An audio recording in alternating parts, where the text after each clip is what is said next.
আল্লাহ তাআলা সূরা মুলুকের শুরুতে বলেছেন, সূরা মুলুকে তাবারাকাল্লাযী বিয়াদিল মুলকু ওয়া হুয়া আলা কুল্লি শাইইন কাদির। এরপর আল্লাহ বলেছেন আল্লাযী খালাকাল মাউতা ওয়াল হায়াতা। আল্লাহ তাআলা পবিত্র আল্লাহ, যিনি হায়াত মউত সৃষ্টি করেছেন, লিয়াবলুয়াকুম, যাতে তোমাদেরকে পরীক্ষা করবেন, আইয়ুকুম আহসানু আমালা, তোমাদের কার আমল বেশি সুন্দর। যার আমল যত বেশি সুন্দর তার দাম আল্লাহর কাছে তত বেশি। জোরে বলি সুবহানাল্লাহ। তো এখন জবান খুলে বলেন, আমাদের হায়াত মউতের মালিক কে?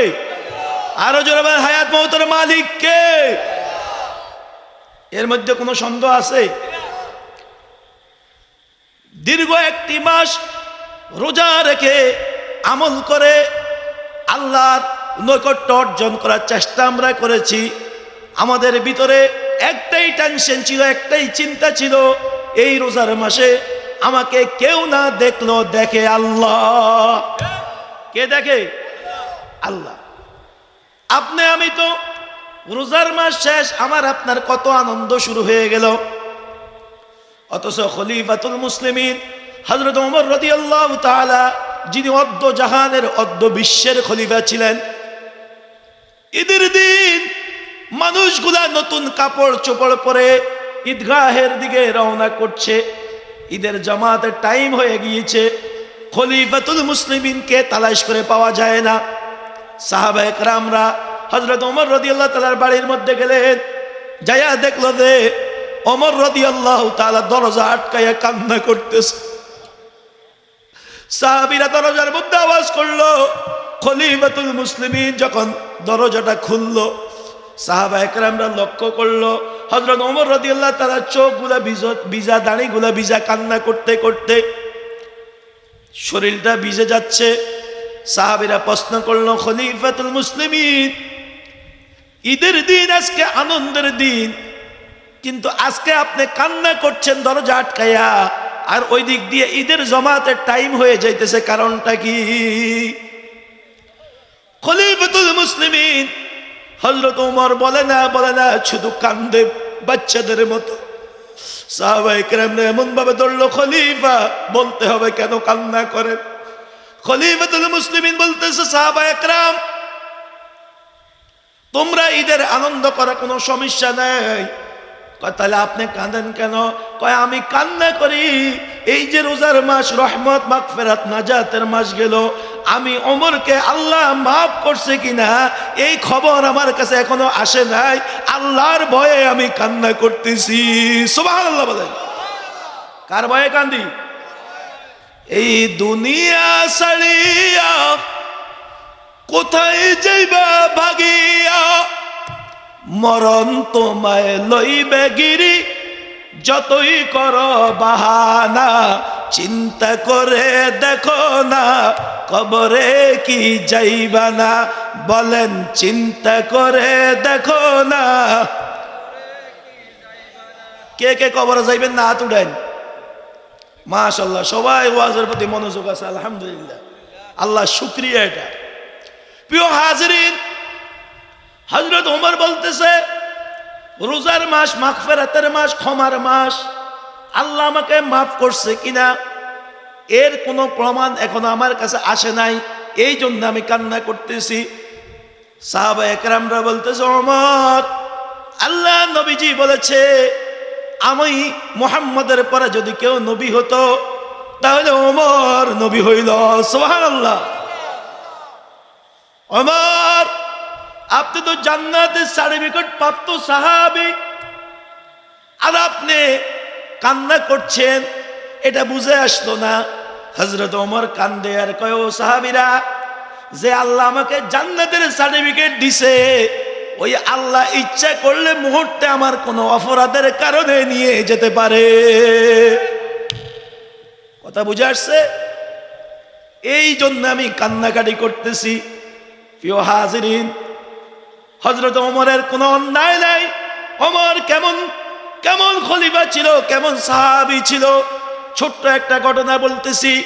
অর্ধ জাহানের বাদশা হযরত ওমর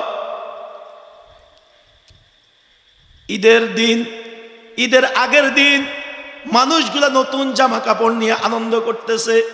হযরত ওমর রাদিয়াল্লাহু তাআলার স্ত্রী স্বামীকে ডাক দিয়ে বলল, ও স্বামী, আগামীকালকে ঈদের মাঠে মানুষের বাচ্চাগুলা নতুন জামা কাপড় পরিধান করে যাবে, আর আপনি তো খলিফা, অদ্য জাহানের বাদশাহ, অদ্য জাহানের প্রধান, আপনার ঘরে আপনার বাচ্চা কাচ্চারা ঈদের দিন খাবে, কোনো খাবারও নাই, তাদের নতুন জামাও।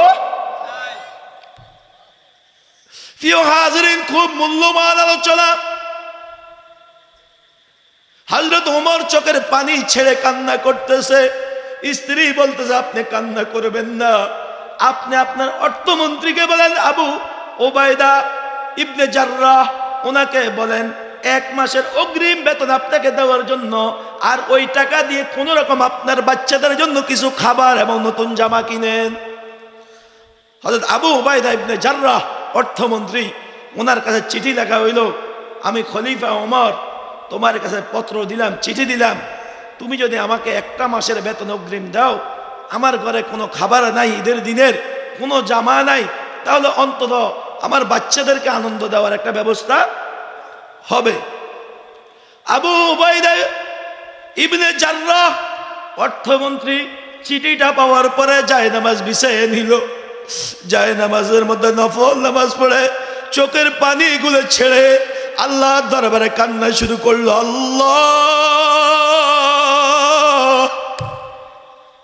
এ কি খলিফা তুমি আমাদেরকে দান করছো, যিনি অদ্য জাহানের খলিফা, কিন্তু ঈদের দিন তার বাড়িতে খাবার নতুন জামা নাই। সুবহানাল্লাহ। আর আমাদের দেশে একটু সুযোগ পাইলে প্রধানমন্ত্রী না, সাধারণ যদি একটু দায়িত্ব পায়, তাহলে তার বাড়ি গাড়ি দুর্নীতির অভাব থাকে না, ঠিক কিনা বলে? অতিরিক্ত জুলুমের কারণে কেউ চিরস্থায়ী হতে পারে? ইন্না বাতশা রাব্বিকা লাশাদীদ। আল্লাহ ধরা শক্ত ধরা, আমার আল্লাহ ধরে ধরে ধরে না, ধরলে কিন্তু যত দোষ নন্দ ঘোষ, হক কথা বললে দোষ, যত দোষ নন্দ ঘোষ, হক কথা বললে দোষ, আসল কথা সবাই বলে না, আসল কথা সবাই বলে না, বিপদে পড়লে টাল বাহানা, ঠিক কিনা বলেন?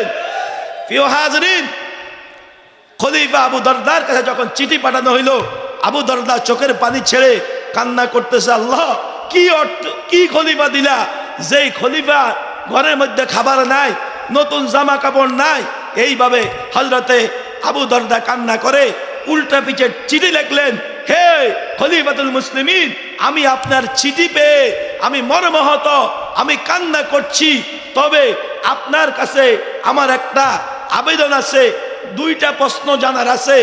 যে আমি আপনাকে টাকা দিতে কোনো সমস্যা নাই, কারণ আপনি হইলেন খলিফা পুরা অদ্য জাহানের, আর আমি হইলাম এই সাধারণ অর্থমন্ত্রী। নারে তাকবীর, শিশু বক্তার আগমন, নরপাটিবাসীর পক্ষ থেকে, যুব সমাজের পক্ষ থেকে নারে তাকবীর।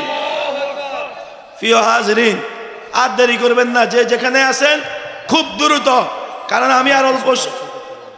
আমি অল্প সময় আলোচনা করেই শিশু বক্তাকে মাইক দিয়ে দিব। এটা আপনাদের জন্য রহমত। আজকে আপনাদের এলাকা যোগ্য আলেম আল্লামা জুবাইর আহমদ যুক্তিবাদী সহ মহিনুদ্দিন, আপনাদের নরপাহাড়ির সন্তান, আমার প্রিয় বড় ভাই সহ অসংখ্য লোক আজকে আলোচনা করেছেন, শিশু বক্তা এসেছেন, এটা আল্লাহ পাকের রহমত। সকলে পড়ি আলহামদুলিল্লাহ। প্রিয় হাজরিন, অর্থমন্ত্রী আবু ওবায়দা ইবনে জাররাহ তিনি উল্টা পিঠে চিঠি লিখলেন, আপনি তো অদ্য জাহানের খলিফা, আপনি যদি বলেন আমি বাইতুল মাল সব আপনার কাছে দিতে প্রস্তুত, তবে আপনার কাছে 2টা জিনিস জানতে চাই। আপনি যে 1 মাসের বেতন অগ্রিম চাইছেন, আপনি আমাকে বলেন আগামী 1 মাস আপনি বেঁচে থাকবেন, তার গ্যারান্টি কি? আল্লাহু আকবার। 2 নম্বর কথা হলো, আপনি আমার কাছে চাইছেন 1 মাসের বেতন, সমস্যা নেই, সব দিতে আমি প্রস্তুত, তবে আপনার কাছে আমি জানতে চাই আগামী 1 মাস জনগণ আপনাকে খলিফা রাখবে, তার গ্যারান্টি কি? আল্লাহু আকবার। আর আমরা তো যদি পদ একটা পাই, জুলুম নির্যাতন নিপীড়ন যা লাগে সব করে হইল কিছু অবুঝ মানুষ নিজেকে প্রতিষ্ঠিত রাখার চেষ্টা করে। জোরে ভাই কথা ঠিক কিনা? প্রিয় হাজিরিন, খলিফাতুল মুসলিমিনের কাছে যখন এই চিঠি আসলো, খলিফাতুল মুসলিমিন যায় নামাজে দাঁড়ায় গেল, নফল নামাজ পড়ে কান্না শুরু করলো। আল্লাহ, আমি 1 মাসের বেতন অগ্রিম চাইলাম, আমাকে দেয় নাই, কোনো দুঃখ নাই, তবে আমি যে অর্ধজাহানের খলিফা একটা অর্থমন্ত্রী পাইছি যে আল্লাহকে ভয় করে আমাকে প্রশ্ন করেছে, এই জন্যে আমি খুশি। জোরে বলি সুবহানাল্লাহ।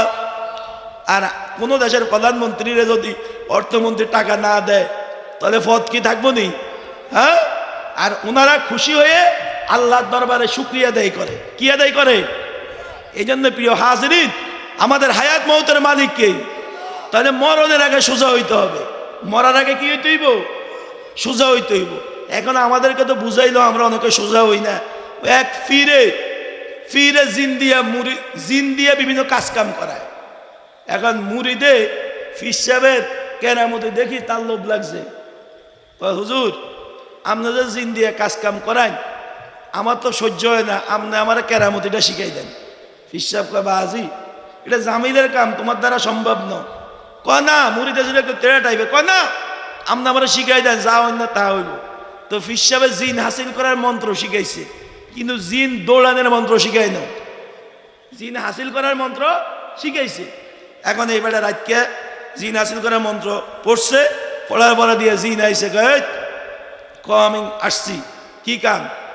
আমার এই নরফাটে জায়গা সম্ভব যা আছে এগুলা 5 তলা বিল্ডিং করে দেয়। এটা কথার কথা। তো জিনে সব কাজ করলো, করার পরে দিয়ে কইতেছে, এবার কি কাম আছে কাম দে। কইরা আমার কাছে তার কাজ নাই। এখন জিনে বলতেছে, বেটা আমি কিন্তু আজারকে থাকতে পারি না, আমি জিন আজারকে থাকতে, তুই আমার আনছস, কাম দে, কিভাবে খেতাবি ব্যবস্থা কর, না তোর অবস্থা খারাপ। এখন এই অবস্থা দেখি মুরিদের মাথা গেছে পাগল হই, আরে বাবু রে, কথা তো হাসা, আমি তো আনার মন্ত্র শিখছি, খেদানের মন্ত্র তো শিখি নাই।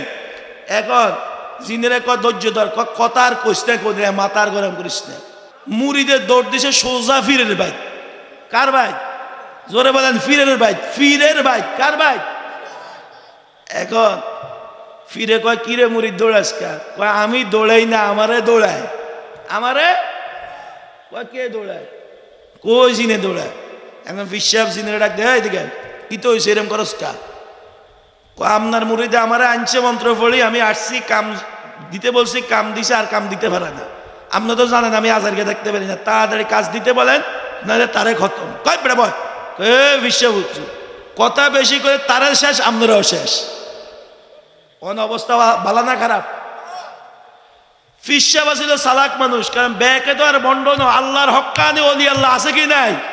আলা ইন্না আউলিয়া আল্লাহি লা খাউফুন আলাইহিম ওয়ালা হুম ইয়াহজানুন। যারা হক আল্লাহর ওলি, তাদের দুনিয়া আখিরাতে কোনো ভয় নাই, বলেছে কে? এখন আল্লাহর ওলি ছিল হক সালাক মানুষ, উনি সাইড দিকে তাকায় চিন্তা করছে, এটা যে সেটা সেচ্ছে, আজ যা কাম একটা ধরাই দিত, না হলে এটা আম করে ছাড়লো না। এখন সাইড দিকে তাকায় দেয়, উন্ডালে কুত্তা একটা হাঁটে। কিটা হাঁটে? কুকুর হাঁটে। এখন ফিসাব জিনেরা কয়, জিনে দিকে আসছে, কয় যাও ওই কুত্তার লেসকান সোজা কর, কুত্তার লেসকান সোজা কর। এখন জিনে যাইয়া এইভাবে কুত্তার লেজরা টান দেয়, সোজা হয়, ছাড়ি দিলে বিয়া হয়। অনেকক্ষণ চেষ্টা করছে মোবিল টোবিল লাগাইয়া, কোনোভাবে দেখা যায় কাজ হয় না। এই বেড়া জিনে কিতা করছে, বাঁশ কাঠি, এটা সুঙ্গা বানাই, এবার লেজ এটা সুঙ্গের মধ্যে ঢুকাইছে, ঢুকাইয়া সুঙ্গা ধরে সোজা ছাড়ি দিলে আবার জিনে দিছে দৌড়। কয় কিরে কি দৌড়াস কারণ তুই? কয় হুজুর আপনি যে কাজ দিছেন কিয়ামত পর্যন্ত করলো কুকুর কা লেজ সোজা হবে। তদ্রূপ কিছু কিছু মানুষ রয়েছে, এদের কাছে কোরআন আলোচনা করলে ভালো লাগে না। ওই আইকা নায়িকা গায়িকা বেশ্যা যদি গান গায়, আমার ঘুম ভাঙিয়ে দিলু রে মরার কুকিলে, তখন লাভ দিয়ে উঠে। এই কথাটা চিন্তা করে না যে বেটি গান গাইলো ঘুম ভাঙাইয়া দিল রে মরার কুকিলে। কুকিল যদি মরা হয় তো এতে ঘুম ভাঙাইছে কেমন আরেকজন? আমার কথা কয় না, মরা জিনিস কি আরেকজন ঘুম ভাঙাইতে পারে?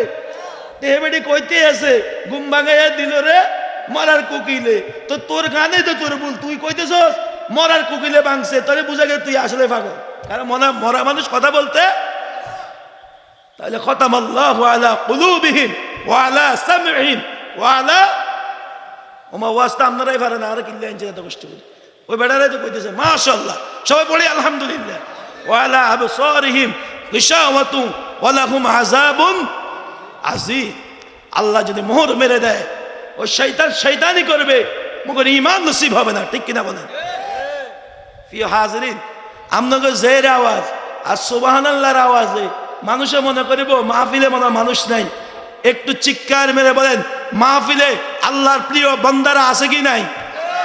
এখন একটা পরীক্ষা হবে, ডাইন পাশওয়ালারা বলবেন, বাম পাশ চুপ থাকবে, এরপরে বাম পাশওয়ালারা বলবেন।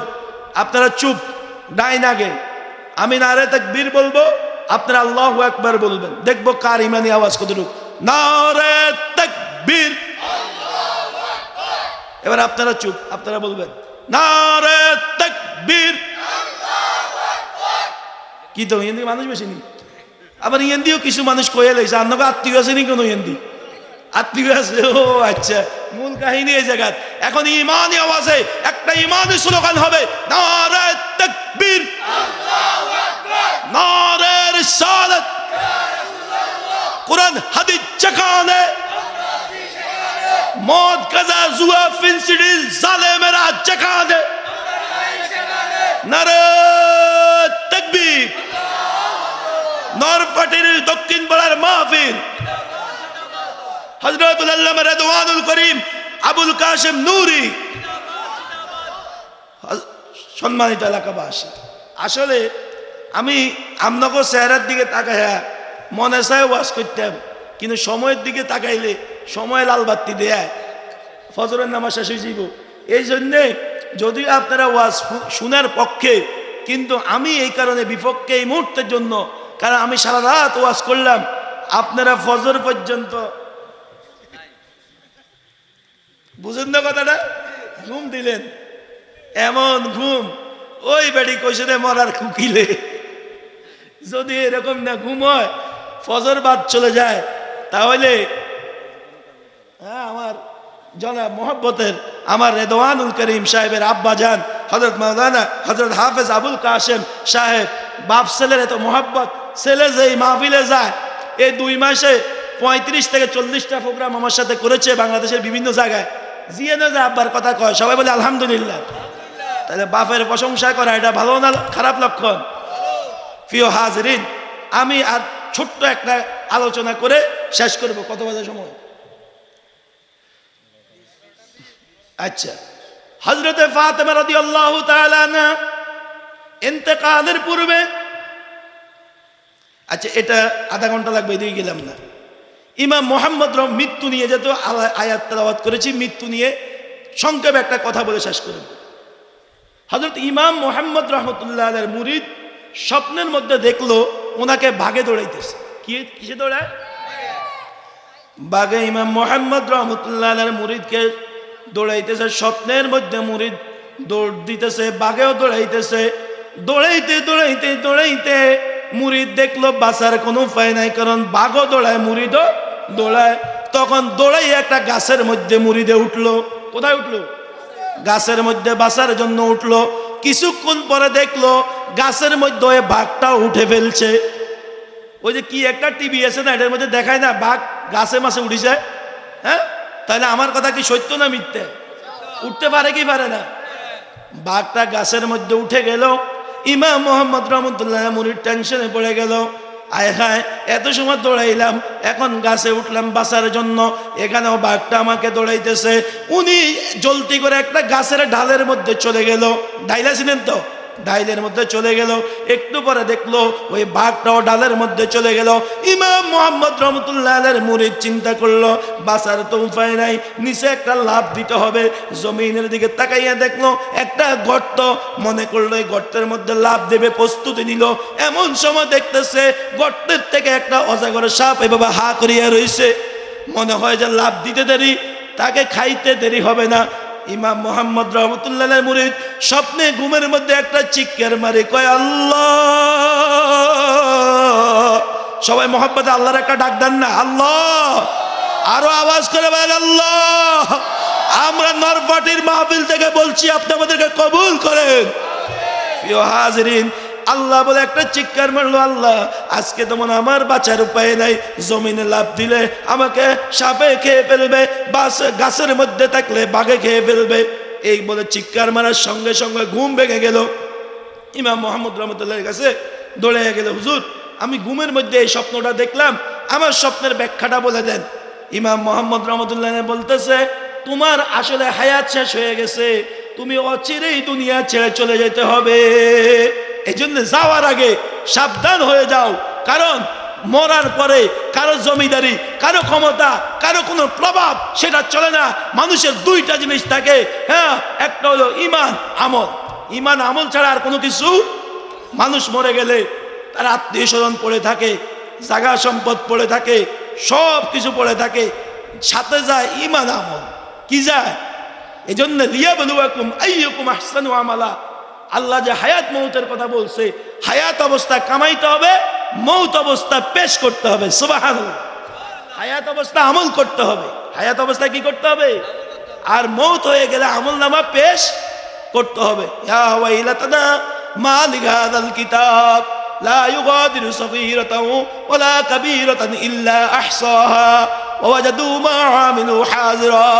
সেই দিন নাফরমানগুলোকে যখন আমল নামা দেওয়া হইব, নাফরমানগুলো আফসোস করবে, হায় আফসোস, ইয়া ওয়াইলাতানা মা লিহাযাল কিতাব। আয় আল্লাহ, এটা কি আমল নামা আমাকে দিলেন? এখানে তো ছোট বড় কোনো কিছু বাদ দেওয়া হয় নাই। লা ইউগাদিরু সগীরাতান ওয়ালা কাবীরাতান ইল্লা আহসাহা ইল্লা আহসাহা। আমি আপনি যা কিছু করেছি সব কিছু এখানে লেখা থাকবে। কিরামান কাতিবিনা ইয়ালামুনা মা তাফআলুন। যা কিছু করি সব কিছু লেখা হয়, সব কিছু কি। এই জন্য নরপাটিবাসীরা, আমি আলোচনা তো শেষ করে ফেলবো এখনই। সব সময় চিন্তা করবেন, আমি যা কিছু করি কেউ না দেখলো, দেখে কে? আর স্মরণ রাখবেন, আমার সব বাহাদুরি চলবে, আমার মৌতের সময় কোনো বাহাদুরি চলবে, কারণ হায়াত মৌতের সাবিকার কাছে। তাহলে মরার আগে সোজা হওয়ার দরকার আছে কি নাই?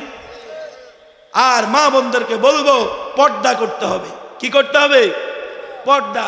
হ্যাঁ, আপনার ডাক্তারের প্রয়োজন হলে ডাক্তারের কাছে যাওয়া যাবে, কারো স্বামী বিদেশ থাকলে প্রয়োজনে বাজারে যাওয়া যাবে, তবে পর্দার সহিত। কিসের সহিত? এখন বেডি অসুস্থ, বেড়া যদি টেস্ট করে কাজ হইব? হ্যাঁ, এক বেড়ার শরীর খুব খারাপ, ডাক্তারের কাছে গেছে, স্যার আমি খানা দানা ঠিক করে খাইতে পারি না, আমার একটু ট্রিটমেন্ট দেন। তো ডাক্তার সাহেব বলছে, আগামীকালকে তুমি বাসি পেশাব লই আইবে। কি নিয়ে আইবে? বাসি পেশাব নিয়ে আসবা। এখন বেটা সকালে ঘুমোতে উঠি, কাজে যাওয়ার আগে পেশাব করছে বোতলে। স্ত্রী সকালবেলা ঝাড়ু দেওয়ার সময় ওই বোতল কাইতে পেশাব পড়ে গেছে। এখন বেটা আসিল এমন জানি, স্ত্রীর সুদের মুষ্টি যাবি ধরে এমন ফিডা ফিডা। আপনার দেশে আসেনি? বউরে ফিডেন কি বালা? স্ত্রীরে মহব্বত করতে হবে, কথা বুঝুন না, নরম ভাষা বুঝাইতে হবে। চুলের মুষ্টি চাবি ধরে পিডানো, এটা কোনো স্বামীর কাজ হতে পারে? স্ত্রীদেরকে মহব্বতের নজরে বুঝাইতে হবে। এখন স্বামীর ফিডার বয়ে বেটে সারাদিন টেনশনে, আরে আজকে তো হেতে আইলে বিসমিল্লা ছাড়া ফিডাইব, অবস্থা জানি কি। তো বেটে বুদ্ধি করি নিজে ফেসাব করি, আবার বোতলে এটা জাগাত রায় দিস। এখন এই বেটা কাজের থেকে আইয়ে আমার ফেসাব করে আসেনি রে, কয় আসো তো, ওই জিনো রাখছে নিয়ে আনো। এখন এটা লইয়া ডাক্তারখানা গেছে, ডাক্তার টেস্ট করার পরে একবারের জায়গা দুইবার। এখন ডাক্তার বাইরাই কইতেছে, এইরকম রুগী আমার জীবনে আমি আর দেখিনি। বেটা কইতেছে কি ডাক্তার কি তো হয়েছে, আমার এমন কি রোগ আপনি বলেন না, আপনি এইভাবে ভয় দেখান কেন? কয় না ভাই, আমি যে ঘটনা দেখতে এসেছি আমার জীবনে আপনি ফার্স্ট। কয় কি তো হয়েছে? কয় আপনি 3 মাসের গর্ভবতী পুরুষ, 3 মাসের কি। এখন রুগী বলতেছে আমার জীবনে আমিও এরকম না ডাক্তার, বেটা মানুষ কেমনে গর্ভবতী হয়? আরে পরীক্ষা তো পেশাব, প্রমাণ কি পেশাব। এখন বেটা মন টন খারাপ করি বাড়ির চলে গেছে, বাটটাত কিছু খায় না। বেটি কয় কিতে হয়েছে? কয় কথা কইছে মাথা গরম, কইলাম সে তাইলে যে অবস্থা খারাপ। কথা বুঝেন না? আর আপনি আমার কাছে বলেন আমি আপনার স্ত্রী, সুখে দুঃখে আপনার কাছে আসি, কি হয়েছে কোন না? কারণ স্ত্রী জানে কি জানে না ঘটনা কিতে হয়েছে, এবারে জানে না। এখন এ বেটা কইতেছে কই রে হুন, আসলে কোন সময় কি হয়ে যায় কোন যায় না, তোর কাছে না কইও বিপদ। পেশাব যে পরীক্ষা করতাম লই গেছি, ডাক্তার একবার দেখে 3 বার টেস্ট করে রিপোর্ট একটাই, আমার পেটে দেখে বাচ্চা আছে 3 মাসের। আমার পেটে 3 মাসের কি আছে? বেটি কইতে আছে কয় কথা একখান কই মারবেন টারবেন দি কোন, কয় মাথা গরম কথা তাড়াতাড়ি করে ক, নয় রে আল্লাহ শিবে গেল। কয় আচ্ছা শিবে টিবে লইয়েন না, আমার কথাটা শুনেন, আপনার টেনশনটা কমায়, নাহলে আপনার যেভাবে খানা বানা ছাড়ি দিছেন তো আরেক বিপদ। কয় কিতে? কয় আসলে আপনার পেশাবটা ঝাড়ু দেওয়ার সময় পড়ে গেছে, পরে আমি আপনার ফিডার ডরে নিজে পেশাব করে রাখছি। মানে আপনি তো জানেন আর কি অবস্থা, রিপোর্ট কোনো আপনার নয়, রিপোর্ট আমার। কথা বুঝেন না? এখন পুরুষ মহিলার জায়গায় পুরুষের টেস্ট করলে রিপোর্ট ভালো হইব না উল্টো হইব? তাহলে মহিলারা প্রয়োজনের খাতিলে ডাক্তারের কাছে যাওয়া যাবে, তবে বেহায়াপনা বেপরদা করা যাবে। আল্লাহ বলেন কুনতুম খায়রা উম্মাতিন উখরিজাত লিন-নাস তা'মুরুনা বিল মা'রুফ ওয়া তানহাউনা আনিল মুনকার। হে মানুষ, তোমরা হলো সর্বশ্রেষ্ঠ জাতি, তোমাদেরকে সৃষ্টি করা হয়েছে মানব কল্যাণের জন্য। তোমাদের কাজ হলো তা'মুরুনা বিল মা'রুফ ওয়া তানহাউনা আনিল মুনকার, মানুষদেরকে সৎ কাজের আদেশ করো, অসৎ কাজ থেকে